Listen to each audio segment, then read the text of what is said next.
What's going on, YouTube? This is Luke with Endless Entrepreneurs, coming to you with the part 2 of how to take great photos on eBay.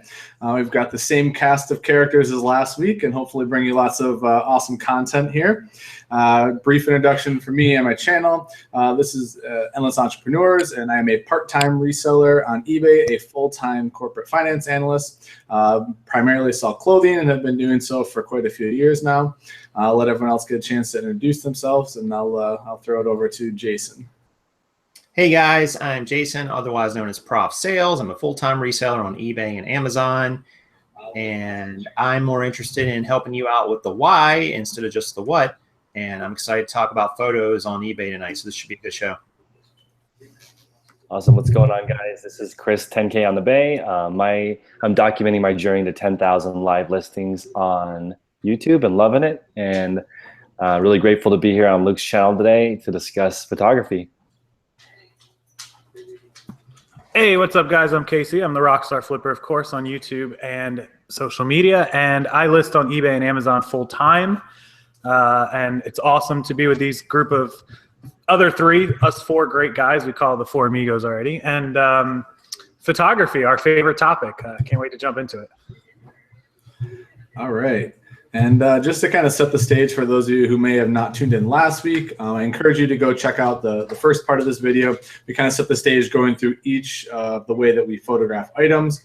And today we're going to talk about some of the results we tracked and kind of the conclusions we've drawn, and hopefully have some free-form discussion around it. I do want to jump over to the chat here if we can and just shout some people out. Looks like we've got, oops. So we got 43 people watching live. Hi, Tina. Hi, Betty. Thanks for stopping in. Hi, Thrifty. Hi, Janetta. Terry's here, of course. Thank you for stopping in. Feel free, guys. Shout out whoever you see if you would like to. Don't want to dominate here.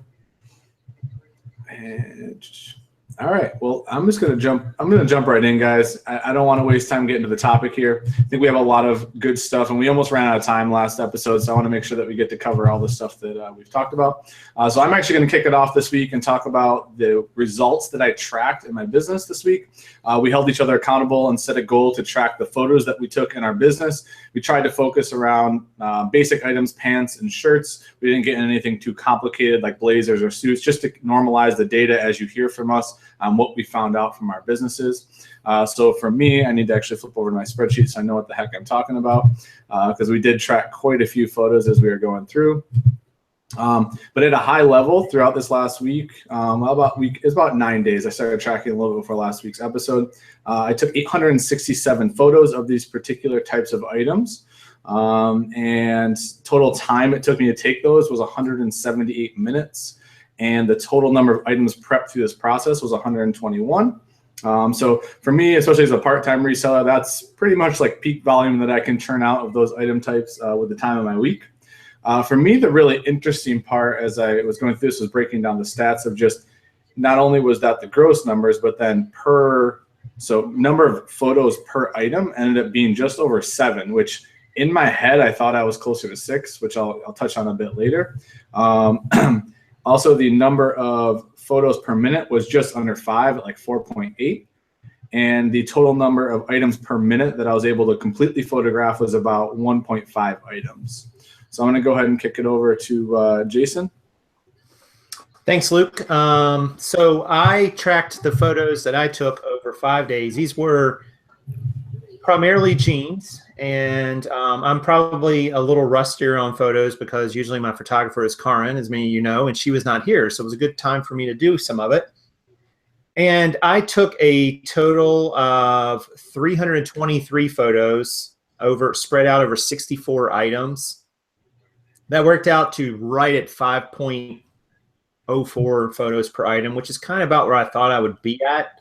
Looking at the amount of time it took basically 2.18 minutes per item, which is 2 minutes and 12 seconds per item. Now I counted in that time, the time to take the item, lay it down over here on the table, go to the next one, or lay it somewhere, So there's probably a little extra time in there, but pretty close to what Luke had. I usually either had I had 4 photos on a couple items, but some had 6, and I think maybe one had 7 in there. The actual photo process I found wasn't what took the most time. What took the most time was the transferring the items to the area where I was going to photo, manipulating the item, and then moving it to the next, stage in the process. So, I think overall it was, that's a pretty good average for me. Probably just a little bit over 2 minutes per item is going to be right about where I'm going to be at. So I'll turn it over to Casey. I think it's me next. Yeah, it's Chris next. All right, I go next. So last week we did 1,432 pictures, just a little over 4 pictures per item, mostly around 4. And it took 72 hours to do that, but I have 4 people listing for me. So that's how I was able to do that. But they are tracking how much, and it averages out to about 3 minutes per item. But my items from Goodwill require cutting off the tag. I sell a lot of men's clothing that's button up, so it includes buttoning the picture up and setting up the flat lay.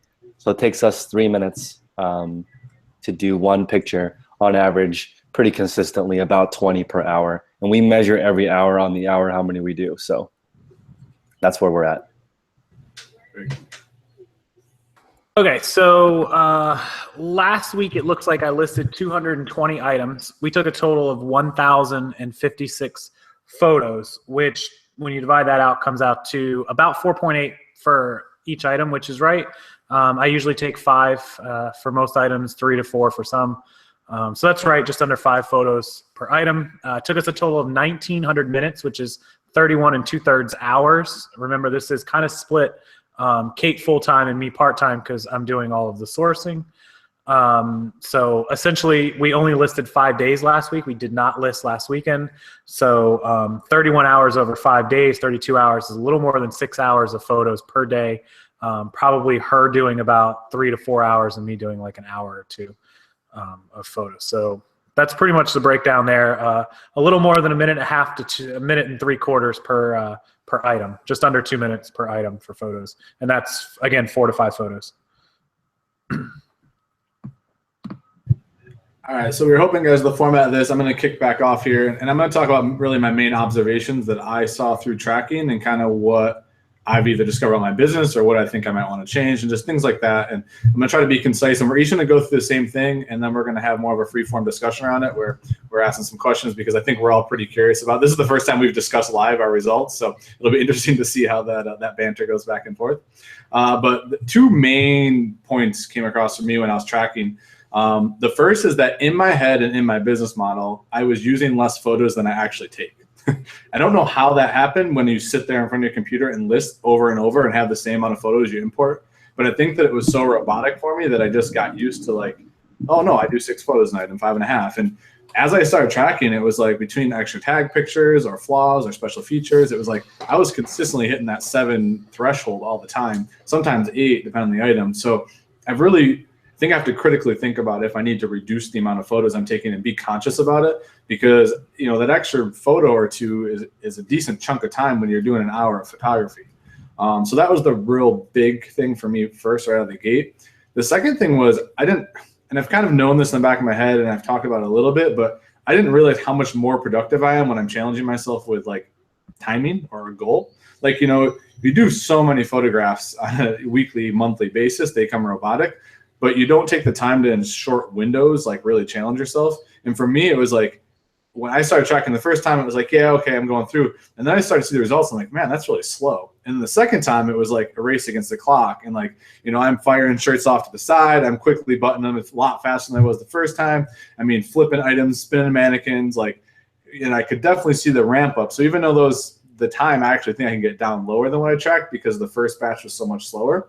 But it's crazy for me, and I need to challenge myself with this in all areas of my business, is shrinking the time down that I do a task and challenging myself every time as like a competition, because I'd rather get more out of that shorter window and have this, or get the same amount of the shorter window and have more time back in my week.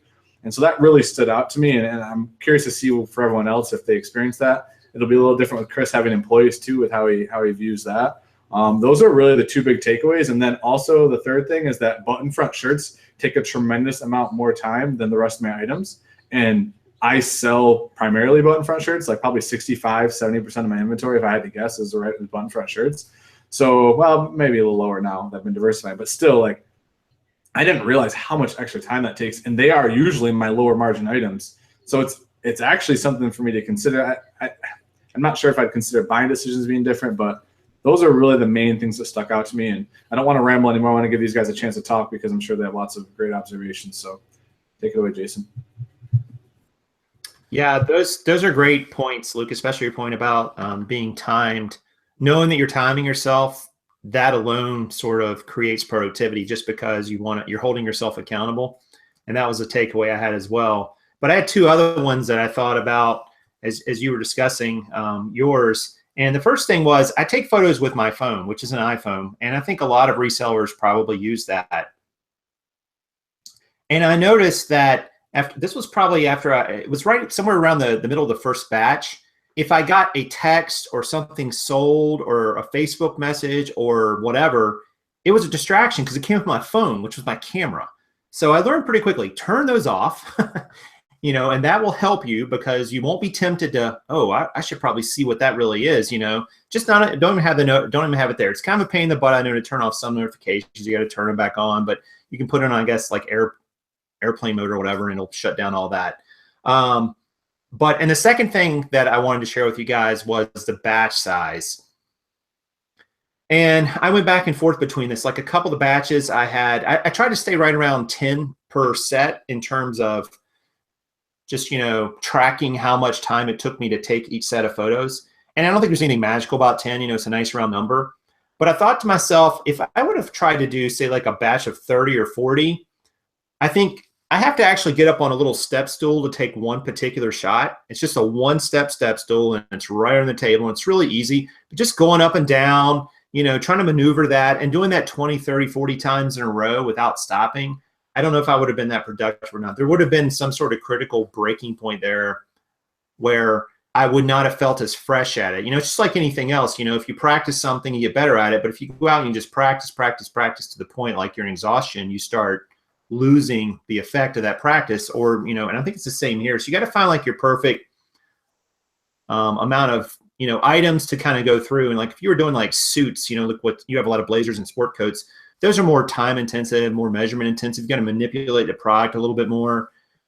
I couldn't imagine trying to do 30 or 40 of those, or maybe you do, which God bless you if you do, if you can do it. But I think figuring out what your perfect batch size for photos, that was kind of a key takeaway for me. So Chris? Awesome. So there's a couple of observations I made with clothing.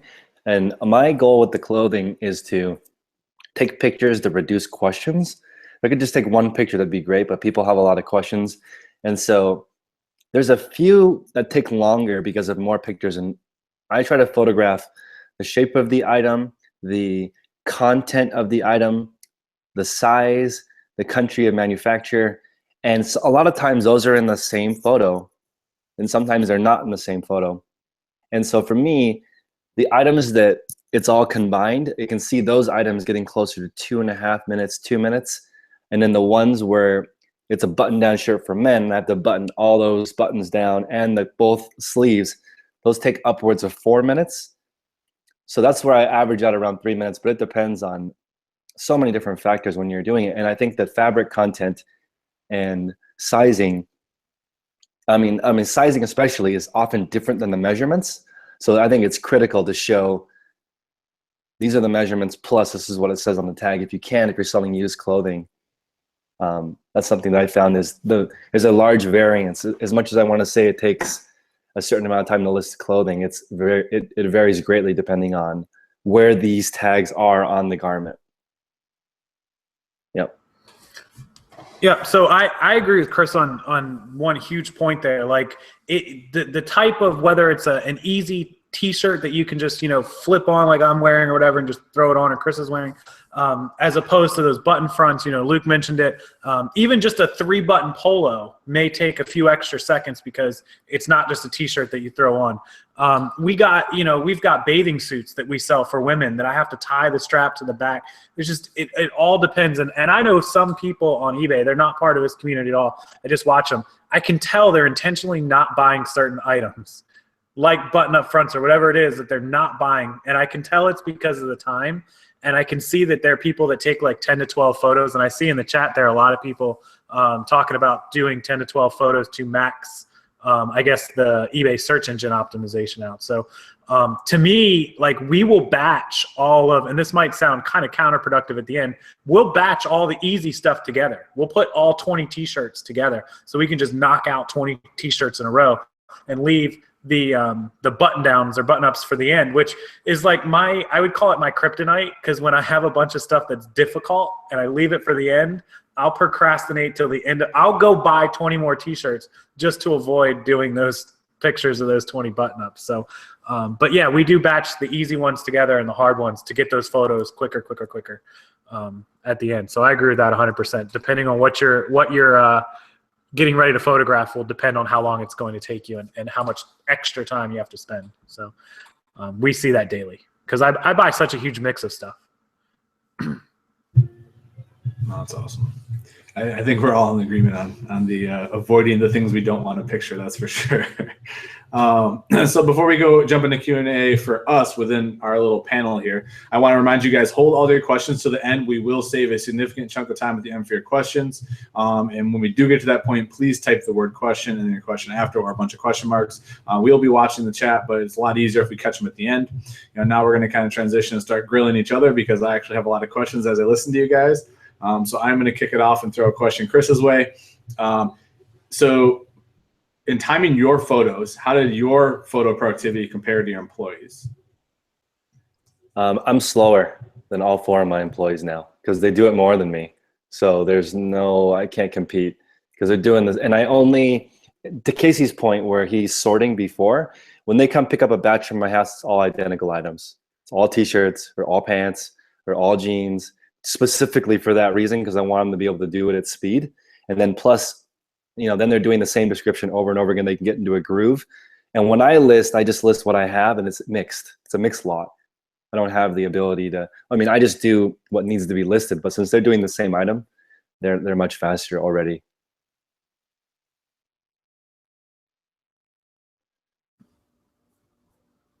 Oh, sorry. I guess it should be someone else.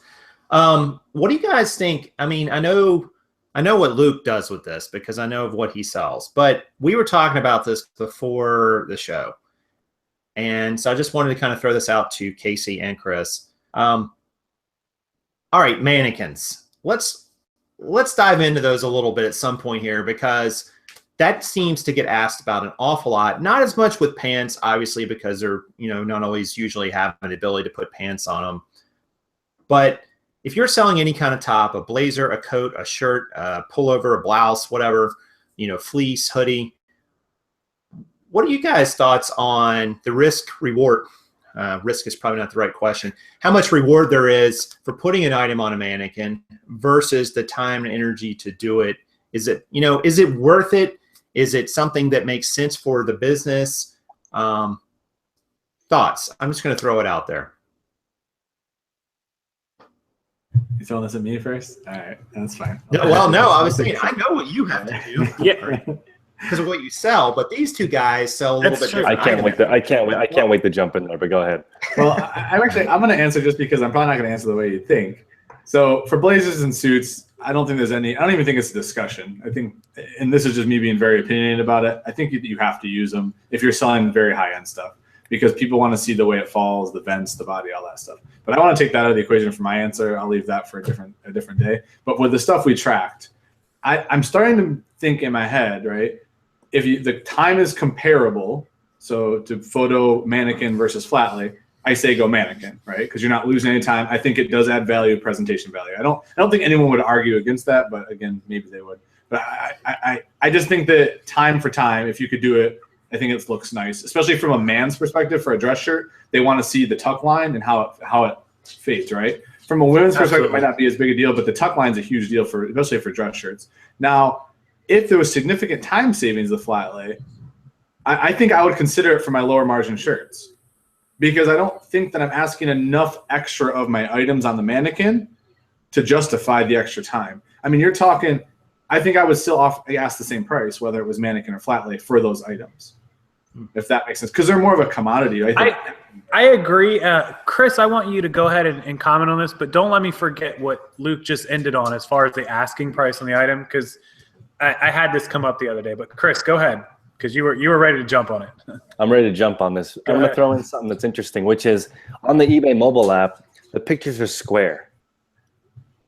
And a mannequin picture is a rectangle. It's a skinny rectangle. So even the professional sellers, when I see them upload pictures, if they use a mannequin, it's really skinny. And I think that's not making use of the full screen necessarily on a shirt. So I like doing flat lay for men's stuff. I might say even for a suit, my first picture would be a flat lay, because if the arms are out, you can take up that whole square.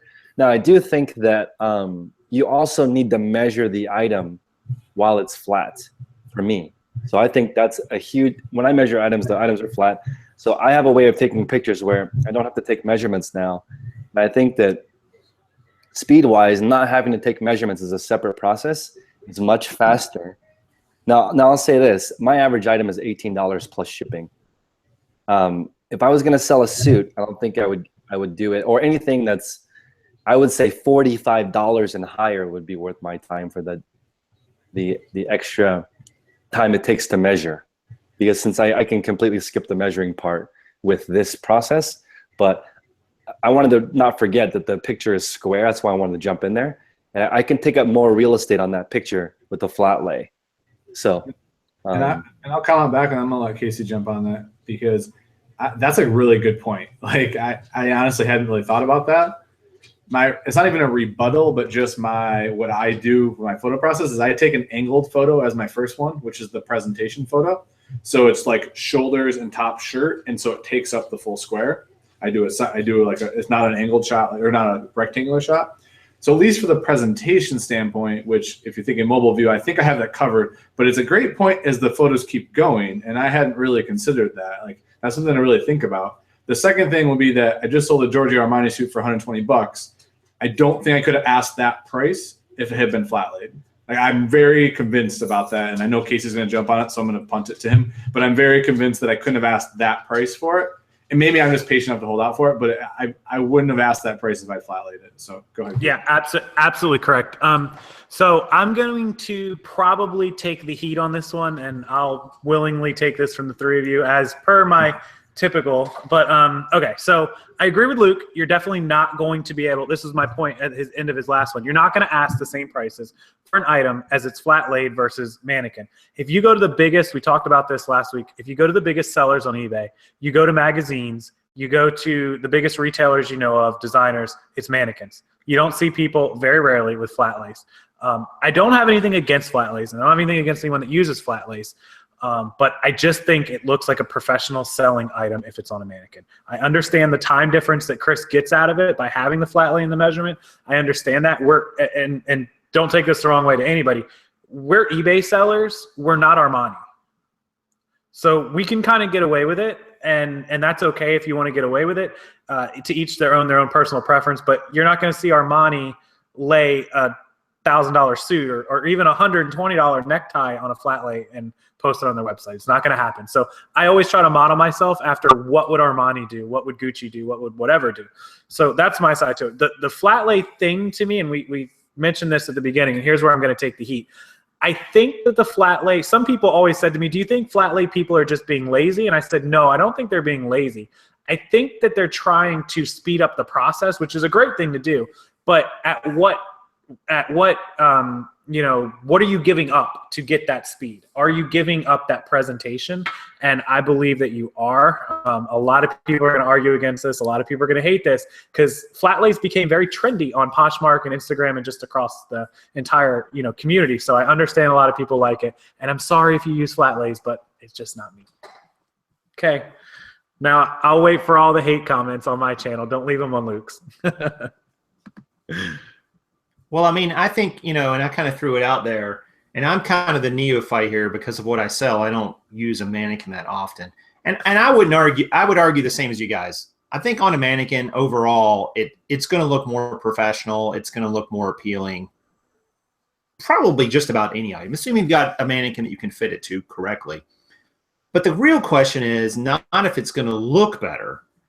The real question is it worth the extra time increment in terms of how quickly it'll sell and how much it'll sell? Because Chris said something there interesting when he was talking about his point was, if it's $45, I'll put it on a mannequin for sure, which happens to be about 2.5 times his average selling price. I don't know if he picked that exactly, but that's what it is. So that would indicate, all right, well, it's maybe going to sell for 2.5 times as much. So is it worth the extra amount of time that it's going to take? Is it worth 2.5 times the amount of time? I don't know if that's how much extra time it takes your people, Chris, or it takes you. But I think that's the kind of calculation you can sort of make. But I think it's tough, though, guys, because if you're selling things that have a narrow selling range, if you're selling a bunch of dress shirts that all sell from $22 to $28, can you get that top end extra $6 just from the mannequin? If so, maybe worth it. Maybe worth the extra minute or two it takes you. If not, where do you draw the line for when you say, all right, this isn't really worth it. I'm going to do it the fastest way possible, whether it's flat lay or not. It doesn't really matter what way it is. And just try to move this item as quick as possible. Like, how do you guys make that kind of calculation? Because that's the part that's always tricky for me. Yeah. And I think I'm going to answer a question with a question kind of back to everyone there, because I think that was an open-ended question there, is how much do you think your specific model dictates which choice you take there? And I think it's the same question you're asking, just with a more like business model context around it. And I'll answer last because I have some interesting opinions on this, but I'll let someone else fire away. Yeah, Chris spelled it out perfectly there. At $45, my average sell price is like 17 or 18 right now. If something was going to sell for 20 or $22, if it's not a big increase, I'm probably not going to want to take a lot of extra time, whatever way it was. If it was mannequin or putting it on my roof to sell it, whatever. But if you start talking about $45 and now all of a sudden I get to sell a $20 item for 40 or 45, well, absolutely. I'll do whatever it takes to get that extra money, because hello, if you could double our profits just by taking one extra step and not spending any additional money or taking in any more inventory or hiring any more overhead, all I have to do is one step. I'll double my profit all day long. I would think a double is probably the perfect number. If it's less than doubling what you would normally get, you'd have to really think about it. I would start using a mannequin if items sold faster. But I'm not sure that – I think I'd rather be cheaper and move faster, but some items may not be price sensitive. So I think a suit is not price sensitive because they're so different. Everyone's a little bit different. They measure different. There's only a certain used market.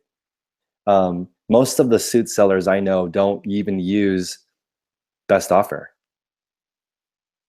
So, I think on a commodity item – for a commodity item, under $20 using a mannequin versus not, I'm not sure it's worth it. But I think it would be maybe worth my time now that I have more than one eBay store to list the exact same item in both stores, one with a mannequin, one with not, at the identical price, and see. And maybe do 10 items and just see if one will sell faster or not. And one more point is that since I'm not listing in my house, I have to provide all the equipment for people who list for me. So 4 mannequins, 4 setups, it's a lot more expensive than just a roll of paper for a table. So just a thought. Yeah, I was going to say, even though I, again, don't do a lot of mannequin shots, I do sell some jeans that have different price points. And I'm close to the same average selling price. A lot of you guys are, $18. There's a lot of bread and butter jeans you can find somewhere around that range. But interestingly enough, when we run across a pair of jeans, like I had a couple here sitting here earlier, some AGs that I actually listed, I think I listed those for $54. We don't take any extra shots. We don't take anything special for those. And I don't I can't sit here and tell you empirically that there's no difference in sell-through or how much they go for. Like, that's just what that jean goes for pre-owned. Whether you take a crappy shot or you take a really good shot, you know, and I've seen both in the high end and the low end. I've seen, you know, great pictures on the low end and great pictures on the high end, and vice versa. But so it's interesting because I just wonder if it really makes a difference or not with a lot of clothing versus price and the sell-through rate. And I don't know if there's any way you can, I mean, it's almost like you'd have to take a big batch of listings and do them one way and then have pretty much identical items listed at the same time a different way, and really kind of compare, you know, what the sell-through is and how much you got for them. And I don't know that anybody's really done that. I don't know if it really makes sense to do that. But I do find with jeans, it doesn't really matter what we do in terms of shots. So just throw that out there. Yeah, and so kind of to add on to, and I think Jason, that was a really good point, is you have to determine what the demand of the item you're talking about is, right? So like you said, if I get a pair of Rock and Revival jeans, I can get a pair of Rock and Revival flawed jeans, missing buttons, whatever else. It doesn't matter.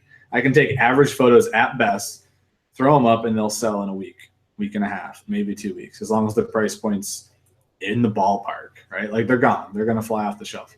Now, I take a Ralph Lauren shirt, and I think this is where I'm kind of stuck on the debate. I don't know.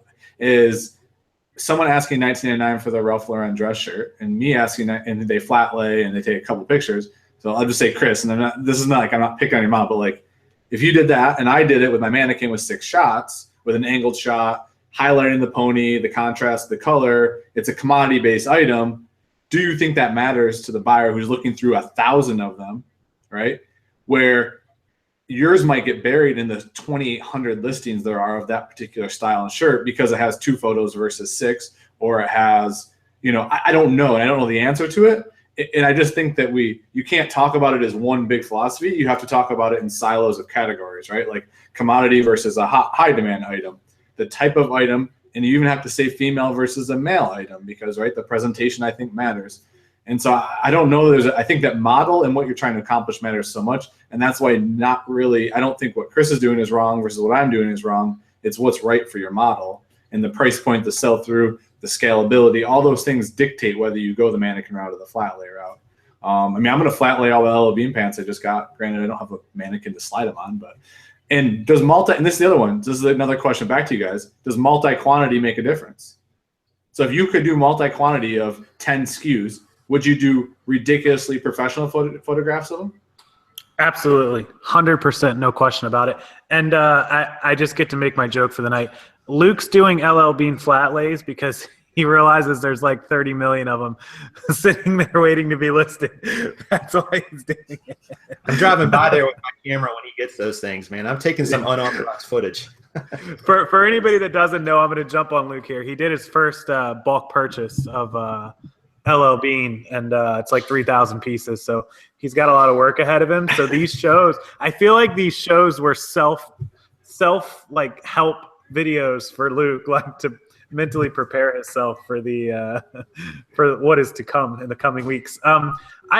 Luke's whole thing about like getting buried in the search rankings, that's kind of why we switched to doing a collage photo in addition to, you know, trying to make them as professional as possible. And it touches on Chris's thing about taking up the whole space of the available space that you get, because Chris is right. I was losing real estate with the normal up and down mannequin photos, the rectangle mannequin photos. So now that we do the side-by-side collage, it takes up the whole real estate. So another plus to my collage. For those of you that haven't tried it, please give the collage a try. It only takes literally like 5 extra seconds, literally. Please. It's working. Okay, that's my input for.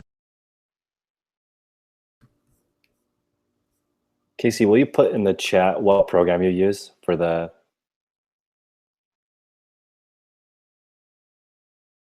Unmute. Oh, yeah, I'm muted. So this app that we're using is for Android or iPhone. It's in the chat right now. It's called Photo, F-O-T-O, the letter R Us, like Toys R Us. It's Photo R Us, Android or iPhone. And I believe if you're just doing it on desktop, you can just look up anyone. I use one called Collage Factory on Mac. I don't know about Windows, but Yeah, I think when to Luke's point about if you have multiples of the same SKU, obviously you should probably take a little more time on the photo, because let's say you have 10. Well, even if you took 50% more time for the photo, you're still not having to take 10 sets of photos. You're taking one set for 10 items. So sure, I would take a better photo in that case. Although it gets a little tricky there, because if they come in different colors, you have to decide, are you going to take a photo of every color or just put the colors? Or if it's like, say it's jeans, for instance, the wash is going to look a little different from one to the next, even if you have multi-quantity listings or all, so that gets into kind of that. Fortunately, I don't have that problem very often because I have so many one-offs. But yeah, I'd probably take a little more time with multi-quantity items like that for sure.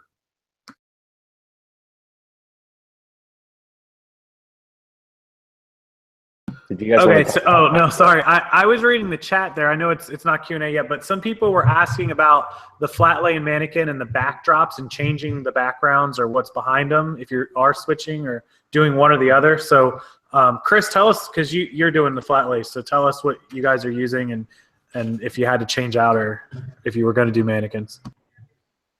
The majority of mine are white paper, but I also am trying wood, light colored wood, and also a fake vinyl, because vinyl I can wipe off, and when paper I have to keep replacing.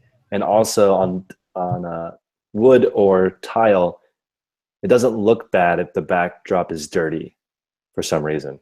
But white paper, you see every single spot. It does provide the highest contrast, but it gets dirty and needs to be replaced, which is another cost. Yeah, I don't flat lay it yet, but I'm going to do this pant order, and I'm going to use. I had ordered another like vinyl backdrop, like a cheap one that was like a wood grain. I think I'm going to use it for most of the pants. I noticed this one thing that I can say, like I feel definitively when I started using a different background other than just a plain flat color. I noticed a jump in my sales that never went back down. I mean, it probably was in part to listing a lot, but I was steadily listing anyways. And like, it was a drastic jump. Like I started doing an angled presentation shot with a different background contrast. And it was like, your item just stands out compared to all the rest. And so I feel pretty strongly that does make a difference. And it's such a low investment. Like whether you're flat laying or not, like I got mine for $10. It's just like a vinyl print. It's nothing fancy, but it works. And it just separates you and identifies you as a unique seller. And Casey, you're muted. Go ahead. Oh, no, I was going to say that Jason was not inputting here. I missed for your for your backdrops and backgrounds on what you would use for your mannequins or what you are using versus if you had to do flat lay or when you do flat lay items. Yeah, when we shoot a mannequin, we actually have this wall behind me has like a basically a neutral top, and then on the bottom on the wainscoting it's white, so it has kind of a break in between, which is actually kind of nice in a mannequin shot because it gives you two kind of contrasts there between. So we've used that several times. We've tried it in front of just a plain background before, but I don't know. I find that with with a lot of pants and so on, I just go back and forth between it. Like I hear Luke's point about a different colored background and angled, and it makes sense. It's tricky for us, or at least has been our experience, that when you have to get far enough away with an iPhone camera to make sure that the color's correct and that you're getting the true color of the item, you lose some quality of the focus. And I see a lot of big resellers even that when I go on, I see their photos and they're out of focus. Now, that usually doesn't matter for a lot of clothing items, in my opinion, but I don't know. I guess aesthetically, there's something about that bugs me on some level. So I try not to do that. Not that mine are always perfect. I know that focus is a tricky thing to get right, and the phone is sometimes focusing on not what you think it's focusing on. But that's been my only challenge with it, with a different color backdrop, is because of the distance we have to be so far away to get the color right, the focus suffers. Would that make a difference in sales or not? I don't know. Not sure about that. I have discovered, you guys probably know we do a lot of like inventory checking and editing and stuff, and I've discovered out of focus blurry photos, and drives me insane. My own photos. So I can vouch for that. And I was just shopping the other day. I broke Kate's MacBook trackpad. Don't ask. And one of the items I was going to buy, I couldn't even tell. I was looking to see if it had the connector, and it was so blurry on the reverse photo. It wasn't the main photo, but the reverse photo. I couldn't see what connectors it had because I guess some of the ears are kind of long and some of them are really short. And I was looking for the longer one. I could tell by the picture, but that particular seller, I couldn't tell. It was really blurry. I literally closed it. I never even looked at it again because I couldn't see what it was. So blurry, get your stuff focused. All right, so I think it's time to transition here to some Q&A. I haven't seen a ton filter in, but if you have them, start to type them out. If not, I have plenty to grill these guys with because I always have questions. It's just how I am. And but we would love to take your questions. We have almost 140 people watching live, so if you don't mind, hit that like button. Let us know this content is good. We appreciate it. Hopefully it's unique and bring in some different value that you're not used to watching. That's kind of the whole goal here. And I think we've all been learning a lot just from tracking things that we wouldn't normally track in our business. Really makes a huge difference. So let's see if we've got any to kick off here. Beach Town Reseller, great question. The quality drop off of when you actually take the photo to when you upload it into eBay, does eBay drop the quality of the photo? I have found that they do not drop the quality if you upload, but if you take a photo directly in the app, it will compress and it'll produce some wavy lines is sometimes that you can't correct no matter how good your lighting is. So I have switched to taking the photos first and uploading them because I'm sick of dealing with that. Yep. Because of the compression. Yeah, I confirmed that because a few people were taking photos through creating the drafts. A lot of you create drafts and then go through and click open the draft in your phone and directly take the picture, and it will compress them. And you can actually save that photo afterwards to your phone and look at it, and you'll see the compression on it. It's confirmed. So this looks like to be a pretty consistent question. People having trouble with their lighting. I'm going to pump this to you guys because I actually don't know the answers to a lot of these. I have such a basic setup, and I just kind of lock in my color with like my autofocus for all my pictures. So mine aren't actually that great. I don't know if any of you guys have figured out any tips or know more about what lighting kits to use to help with issues. Do you guys have any ideas you want to throw around there? I have a quick idea that hopefully Jason and Casey can confirm. So I don't take my pictures directly at the item because if I do, the color is slightly lighter than natural. But if it's slightly tilted, like not directly on, just like a few degrees slanted in either direction, it makes the color really true.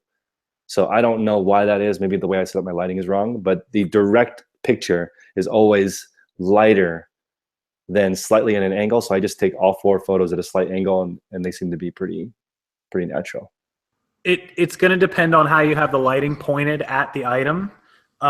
So both of ours, and I happen to have the mannequin here. So if this was the mannequin, you would want the lights like you see them at an angle. A lot of people try to come straight on at it and try to target the item or try to be above it coming down. You want to come on both sides of it, and then you want to be in the middle. So it's the same thing you're saying, Chris, but kind of in reverse. I'm getting the light at an angle.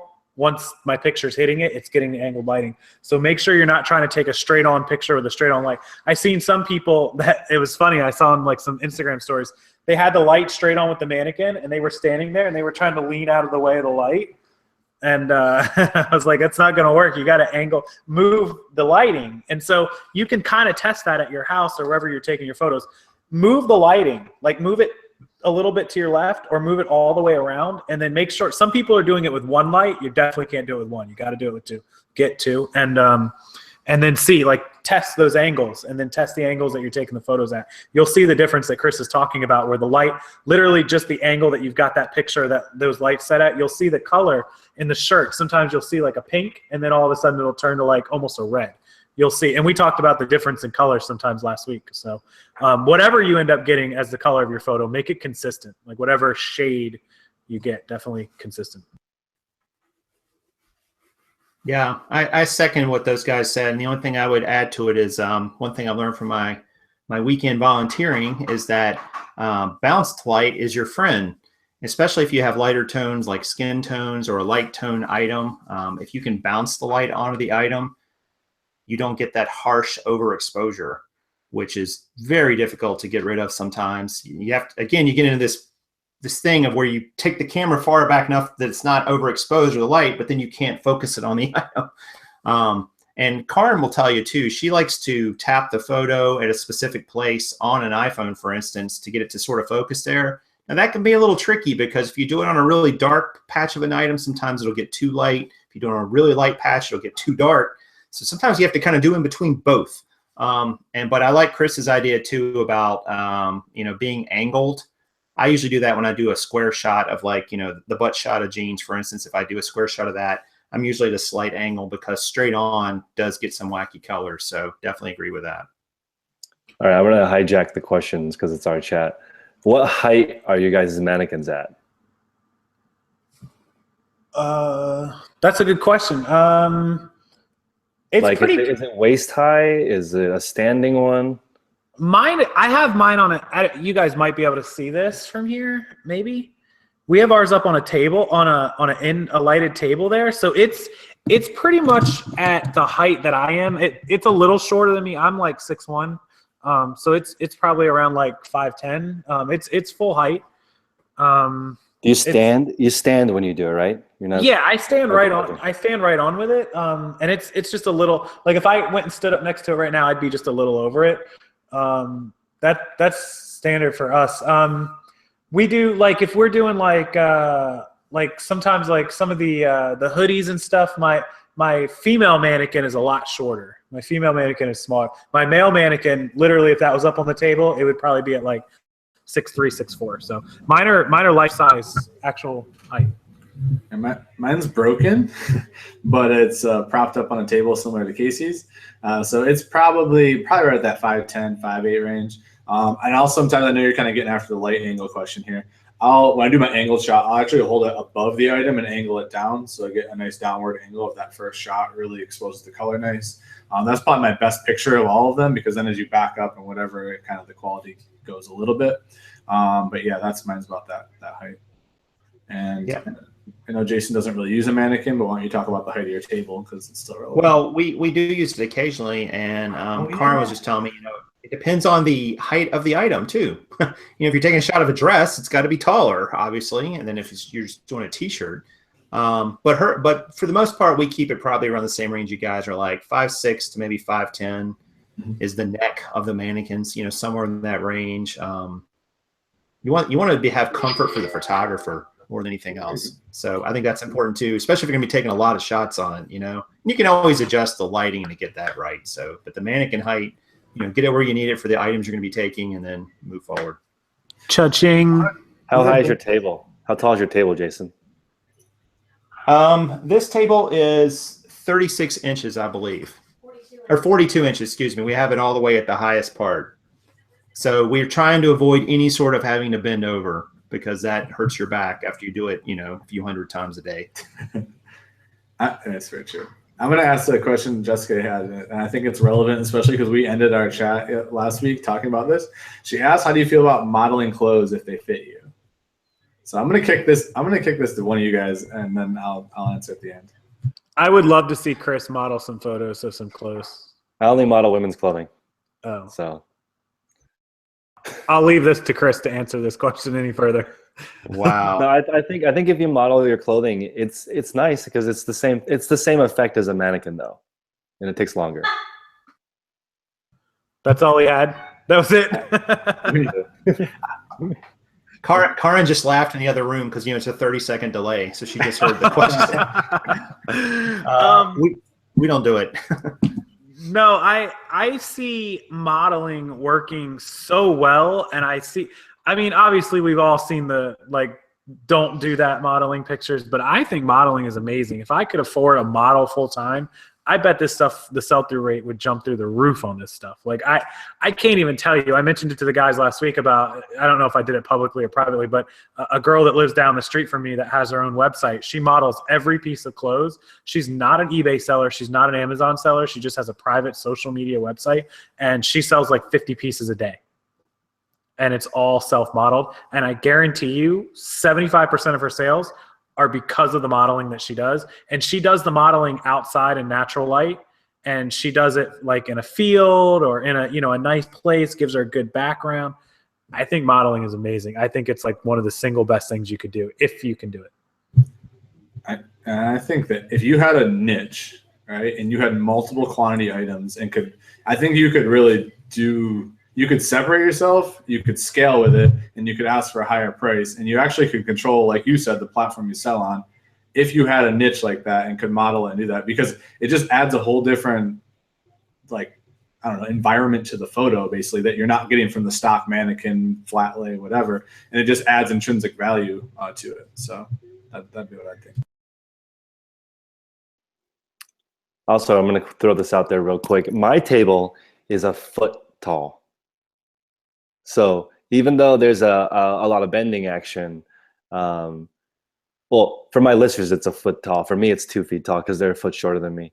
But that's the angle that we're doing to produce the most consistent color. So I'm going to ask a question. How are they being ergonomically correct, though, to do that? I guess would be my question. That's a good question, too. So they're not ergonomical, but they do batches of 10. So they do 10 pictures, then they take a breath, sit on the couch, and finish the listing. Gotcha. So that was going to be my next question. So do you think it slows them down productivity-wise? Like, so I have a standing desk, and you guys have seen I have photo station where the items go when they're done being photoed, and then a standing desk in order manufacturing style. I don't bend and anything and just kind of go. Do you think that if there extra time in the listing process because they're literally probably hauling 10 items down, bending down, sitting, getting set up, doing 10, picking it up, going wherever, finishing the listing? Or do you think that they're making up for it with the time saved of the way you have it set up? I do all of them in a bin that are like, so they just either have 30 shirts or 20 pants. Oh, okay. They bring it with them there. They do sets of 10, take a short break. When you're paying per item, so I guess it doesn't matter how long they take. Yeah, I'm paying per item. Yeah, so it doesn't. So it's irrelevant then. Yeah, okay. All right, you guys seen other ones out here? I've seen a bunch, but. Oh yeah, I gotta scroll. Let's see. Oh, Brian asked about having 10 categories of products or clothing or whatever it might be. Does more categories increase and cause more sales? I'll just say yes. I mean, the obvious answer to me is the more availability of browsing availability you give a customer, the more time they're going to spend in your store, the potential for more sales, of course. The minute I put all my stuff into categories, you guys might remember 6 months back, I had no categories because I was stubborn. I didn't want to do categories. I'm like, people can shop for the items they want. And then I finally did it. Sales went up immediately. So the more categories, I think definitely more sales. Yeah, and from an economic standpoint, I think that's actually, and let's talk about item type because I think he was going that direction too, right? If you're selling, in case he is a little more diverse than the rest of us, and Chris was actually, you were very diverse in the fall, but like if you're selling electronics and clothing and vintage whatever and board games, I think when you have all these different things going, your sales probably don't slow and drop off as much because they're not as cyclical with the seasons and with the ebbs and flows of eBay. So it's just like diversifying a portfolio with stocks or anything else, right?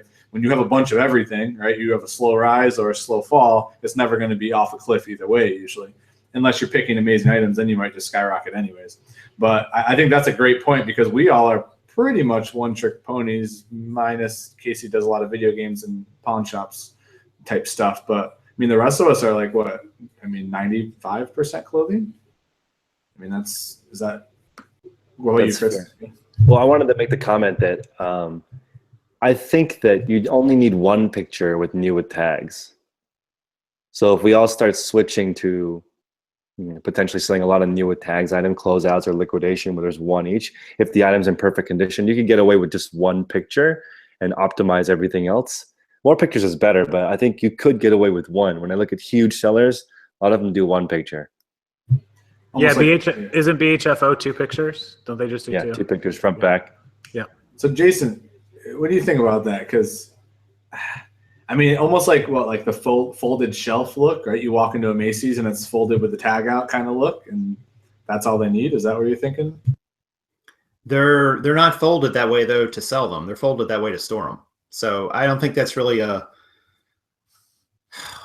man. Yeah, I mean, I hear what Chris is saying, and to some degree, you're right, because they're new with tags. The assumption is going to be there's nothing wrong with them. There's no reason to have to quote unquote look them over.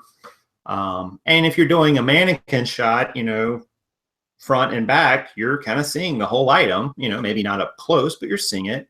But I think it's, you know, if I just found an item at a thrift or something like that, new with tags, I get so many people on eBay. This is the problem. You get so many people to ask a question about something that you didn't put in the measurements or you didn't put in the item specifics. So just having like a tag shot, that inside tag shot, for instance, as annoying as it is to take, saves me time on the back end, because people will come and ask a question, and they'll ask a question, and I can just go look at the photos, which, you know, they didn't see or couldn't see or whatever, and I can answer the question. Oh, it's got 2% Lycra in it.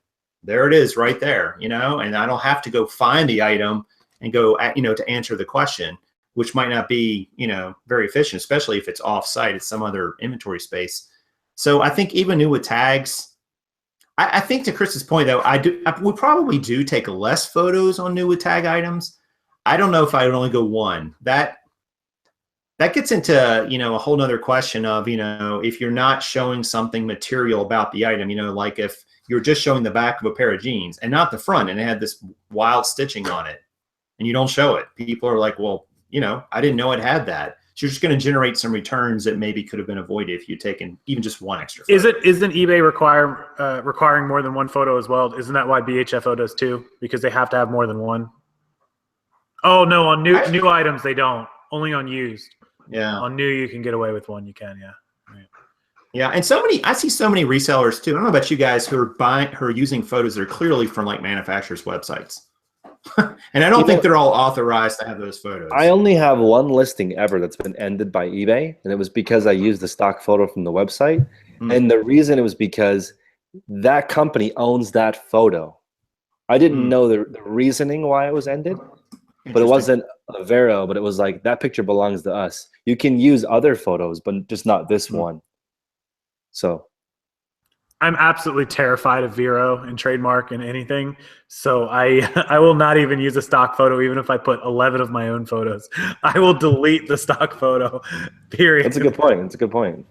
Well, even get away from Vero and all that stuff. Like, just think about it. It's just bad business because you're giving a representation of the item that's not true. Because if the item's been washed one time, the color's not as true as the stock photo any longer. The size isn't the same. It might be off by a 1/4 inch. I mean, all the things that you're pulling from the stock thing, you know, the way the collar fits, just everything is different once it's been washed once. So, I mean, I would just caution anyone, don't use stock photos. Like, you just don't, unless it's a new attacks item that you somehow have permission to use. Even that's a little, I don't know. I mean, I was lazy. I was at Bed Bath & Beyond. I saw a KitchenAid mixer for 75% off. I bought it. It was perfect. I used the picture from the website. By the time I got home, it was ended by eBay. So don't use their photos. Now, video games, don't they automatically populate one though? Yes. Yeah. So video games So that's the difference. videos automatically populate. So here's two things that are going to make this is something probably a lot of people don't know about me. On Amazon, I don't use any photos. I only use the populated photo on Amazon. They provide a stock photo. So for me to list a video game on Amazon, obviously clothing would be awesome, but not possible. Literally, I just select the game. I type in the ASIN or the title, find it, hit my quantity, my price, and my condition, and it's done. That's it. Right. It's literally like a 3-second listing. No photos at all. Yeah. So thank you, Amazon. But on eBay, yeah, it auto-populates the stock photo, and you absolutely can use the stock photo for a video game on eBay. I still delete it. Yeah, you can use DVD stock photos too. Correct. If you sell any. Correct. I still delete them. But if they're new, if they're pre-owned, you're supposed to take a photo, which is weird. I do get both, but literally if I get a used one and I've got it or whatever, I will literally just take a photo of the front of the case, the back of the case, and then I open it up and take the inside of the disc. And usually I'll take like a fourth one of the back of the disc showing, you know, it's in good condition or whatever, but I will not use their stock photos. And I can warn everyone on this, Grand Theft Auto, Rockstar Games, or any Rockstar game, the LA Noire, Rockstar Games is huge Vero. They will let you sell their stuff, but do not use their photos at all. period. Don't.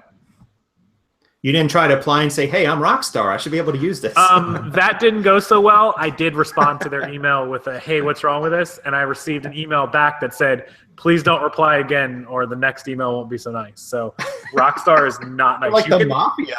They said we have, like the email literally said, we have 0 problems with you selling our video games. Do not use our photos at all, period. I'm like, okay. Duly noted.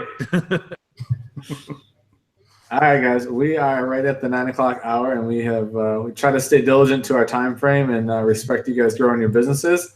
So, any last closing thoughts from you guys before we wrap up here? Yeah, I just want to appreciate just from last week to this week the increase in the viewers and everybody checking it back out and coming back. I saw a few comments on people not realizing that it rotated from Jason's channel over to your channel, Luke, and then next week it's going to be over on Chris. So next week it'll be on Chris's on 10K, and then the following week will be mine. So we're just going to make a circle. We did it alphabetically. So make sure that you're already subscribed to Chris if you're not. I know most of you have subscribed to Chris in the last like 4 days. So all 39 million of you have subscribed to Chris in the last 4 days. But if you're not, please go check it out. It's 10K on the Bay. I know it'll be linked. And make sure you stay subscribed to Jason's channel from last week and go check out the video if you didn't. And Luke's here today and mine, of course, next week or the week after, because we're just going to rotate. So you want to make sure you got all 4 of us. That way, if you miss one, you can go check out the one that you missed. Absolutely. I just want to make that last comment that I really have enjoyed working with these guys, and being able to compare photo processes and processes in general every single week has been massively useful, and it also keeps us aware of it. And I think it's huge because before I met these guys, I didn't know how long any of my processes took. So, well, kind of, but not like now where it's, you know, we can see directly how it translates into more sales or more listings. So really, really appreciative of this group. Ditto to all that. Ditto, yeah. leave it to Jason for the answer of the night. I definitely echo everything that these guys just said. I mean, I've learned a lot through this. I think we're all learning a lot. And the one thing I'll say to everyone watching is, you know, as we look to transition topics, as you have ideas, you know, shoot us messages on social media, via email, things that would be helpful to see, because what we want to do is dive into the analytical side of the business, right? Instead of just the high level processes. And I mean, this has helped us tremendously. Hopefully it's going to help you critically think about your business, and just let us know topics you want to see, because we're open to whatever. We have an idea of where we want to go, but we love your feedback. We want to make sure we're bringing content that's valuable to you. So, right. Yeah. Find a group of people, guys, that you can talk business with. It helps. It's really valuable. Jason presented. I'm going to pull us over, but Jason presented this to me, like Chris said, about 2 weeks ago. And at first I was a little hesitant. He knows it. And honestly, being able to put out what you're doing every day and write it out and see it in writing rather than just thinking about it. And we keep a spreadsheet. So you can keep one, you know, the same spreadsheet that we're keeping for yourself of how long each item takes you. When you go back after 7 days and look at it, the next week, like right now, I'm motivated this week to smoke my numbers from last week. So do it, guys. Great. It works. Absolutely. Well, thanks for everyone stopping in. Really appreciate the support. Hope everyone crushes this week. We're finishing out April, so let's finish on a strong note, guys. Hope you close out some big numbers. Have a great night. See you later, guys.